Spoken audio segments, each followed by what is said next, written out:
Ever since the release of Star Wars The Rise of Skywalker and the mixed reactions and reviews it really got by a lot of Star Wars fans around the world, a lot of fans have been wondering about the future of the Star Wars franchise by Disney and Lucasfilm. This is Mike Zero. Make sure to subscribe if you are new to the channel for future Star Wars content. Now, one thing about Episode 9 is that we do know that J.J. Abrams used this movie as a foundation to create something new, to really build toward new Star Wars lore.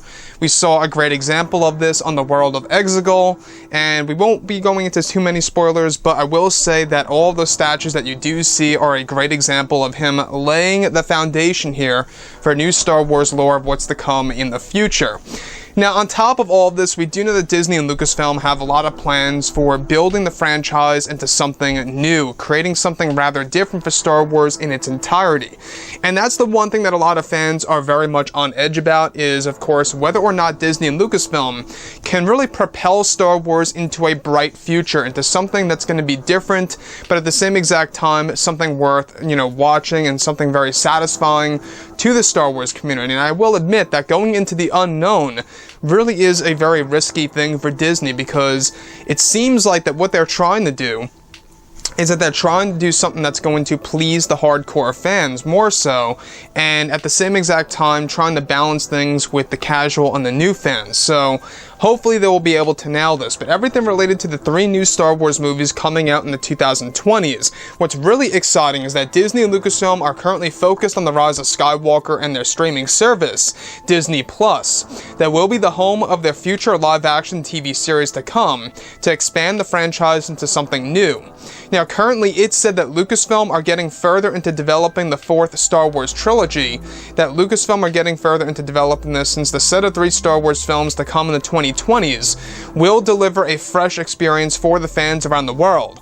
Now, it's said that Disney and Lucasfilm are actually going to announce their plans for the first film of the new trilogy in mid-January, and are planning to film in Greece and Germany for starters. Once they are ready to provide a different look and feel for the new Star Wars films. Not only that, it's noted that Keanu Reeves is set to meet with Lucasfilm's Kathleen Kennedy to negotiate a role sometime in March of 2020 to go over the plans of the upcoming film, and that this is a sign of Keanu perhaps accepting the role of a lead in the upcoming movie. Now, Lucasfilm is also preparing to start the concept art phase, while the script will be written in early 2020 next year, to prepare themselves of what the new Star Wars films will deliver for the fans, and that this upcoming film will not involve Kathleen Kennedy on a creative level. So like I've always said, this is a good thing. It's a good move by Disney and Lucasfilm of not having Kathleen Kennedy involved on a creative scale. Now, this was said to be a decision made by Disney CEO Bob Iger, and that Bob Iger is letting Jon Favreau play a large role in the development of this upcoming film. If that means Jon is a writer or a director is still a mystery. However, Favreau will play a massive role in kickstarting a new era of Star Wars for the new decade of the 2020s. Additionally, it's explained that the 4th trilogy is that Disney and Lucasfilm are in talks with Hans Zimmer to become a part of the Star Wars universe to compose new types of music for the Star Wars universe, since John Williams will be dropping out and will no longer be involved with the future of Star Wars films in the 2020s. Hans Zimmer has been in the talks with Lucasfilm since David Benioff and D.B. Weiss were developing their new Star Wars movies before exiting. However, Zimmer is still talking with Lucasfilm's Kathleen Kennedy to bring herself into the Star Wars franchise to give fans an epic feel and tone of these new movies. However, Lucasfilm has a plan to make Star Wars feel larger in scale and to make these movies feel more creative on a brand new Star Wars universe that will actually also connect to future Star Wars Disney Plus TV series for the Star Wars universe as well. Now, Disney also has other plans to make loose connections to the Skywalker saga with these new Star Wars movies. What kind of connections are currently unclear, but there will be connections made to the 9 Star Wars films that actually started back in 1977. Lucasfilm wants to create connections to those Star Wars movies to keep the Skywalker legacy alive in some way, shape, or form to a certain extent. Disney and Lucasfilm also want to create an entire consistent plan for these new films and to not make it up as they go, to create a good plan for the future of Star Wars for the fans and the Star Wars community around the world. So let's go over a couple of parts about this. Now, the thing that I really am very, I guess you could say, on edge about is How is Star Wars going to feel without John Williams? Now, we've seen a great example of this with Solo, you know, how it kind of shifted away from all of that, or Rogue One, it also shifted a little bit away from John Williams here and there. You can see how you can have John Williams depart from Star Wars, but at the same exact time, there's no doubt about it that John Williams is Star Wars, right? Now, do I think that another composer out there could fulfill the role and replace John Williams successfully? Absolutely. Hans Zimmer being in the talks with Lucasfilm, like I say, I'm not quite sure how I feel about that. Mind you, I do love Hans Zimmer. I think he's an amazing composer.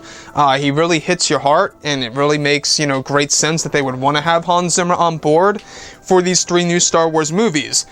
However, what Hans Zimmer needs to do is he has to find a way to make his music feel Star Wars-y, if that makes sense, right? So if he could do that, I think that's golden. I think that he's got it.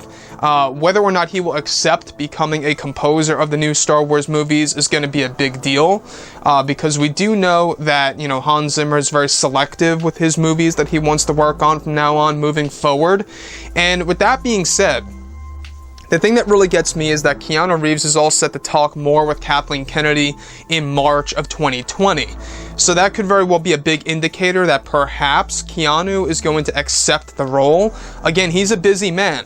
You know, he's involved with Bill and Ted 3, The Matrix 4, John Wick 4, and among other projects out there that he's going to be developing. Keanu Reeves and his career is really starting to get, you know, pretty much, you know, higher and higher as we go throughout these years. And that's a good thing, because Keanu had a little bit of a hiatus for a long time after The Matrix, you know, pretty much wrapped up, and some of its other films didn't do all too well.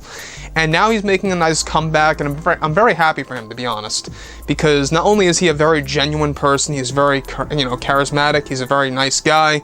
How he's gonna try to get involved, not just with Marvel, but also with Star Wars, is a big deal. You know, I know that they wanted him to come on board for, I believe it was Marvel's The Eternals, if I'm not mistaken. It might have been another movie out there by Marvel, but Kevin Feige was trying to get Keanu on board, and he turned down the role. I guess he's not quite ready yet for Marvel.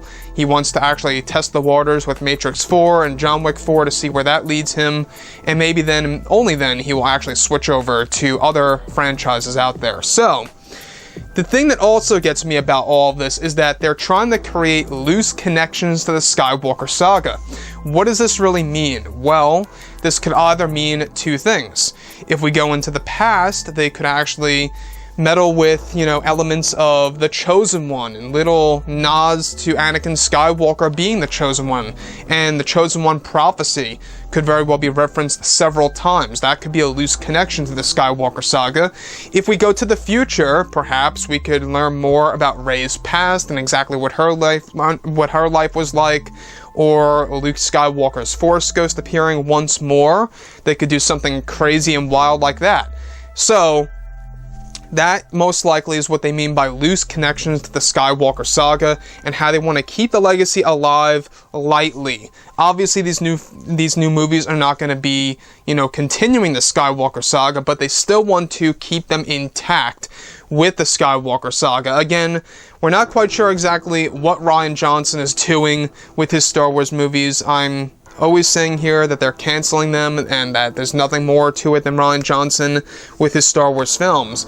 Originally, he wanted to do something completely fresh, nothing to do with Jedi or Sith, nothing to do with, you know, the Force per se, or even this current existing galaxy. He wanted to really wipe it clean and do something on a clean slate, which is really, you know, good that they're moving away from that. The fact that they're focusing more on, you know, Star Wars Legends lore, and how they're trying to please the hardcore fans, I think is a better path. So props to Disney and Lucasfilm for, at the very least, realizing that doing things on a clean slate really were going to be a disaster, in my opinion at least. So, with that being said, guys, I would really love to hear what each and every one of you have to say about this below in the comments. And if you guys did enjoy the content for today, do make sure to drop a thumbs up on this video to support the channel. I thank you all so very much for the kind support, and I'll catch you guys next time.